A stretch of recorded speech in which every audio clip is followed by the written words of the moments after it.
Responded this morning on Twitter a couple of times. This is one of them. The phony story in the failing New York Times is a total fabrication written by the same people as last discredited story on women. Watch! Exclamation point, all in caps. Doug Schoen, former advisor to President Bill Clinton, Monica Crowley, online opinion editor for the Washington Times, both are Fox News contributors. So what do you think? What about the latest, Monica? Well, good morning, Martha. Hi. This looks like a classic political hit job on Donald Trump.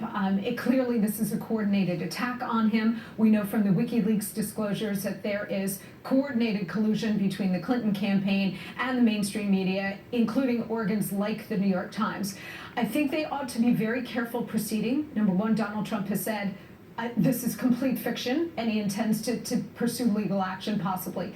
But the more important thing I think they need to be very careful about going forward with these stories on Donald Trump is twofold. One, Bill Clinton has his own history with women, which Mrs. Clinton has been allegedly involved in the efforts to destroy the women who have accused her husband, and she's the one on the ballot.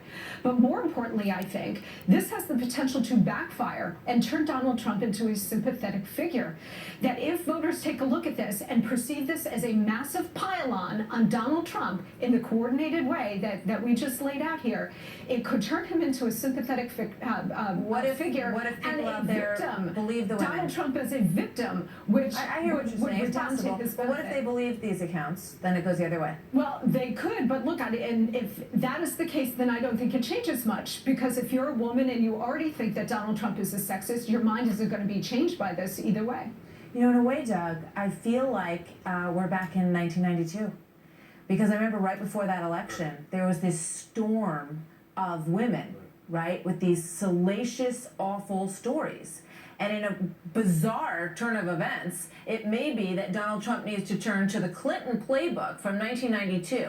Because when that happened, he responded with, none of this is true, which Donald Trump is doing. But, you know, you had the Jennifer Flowers, you had the Paula Jones, you had all these people coming out and telling their horrific stories, which back then, to our virgin ears, seemed a little bit more horrific even than they do now, given what we're getting used to. But then they sat down on a couch together and did an interview.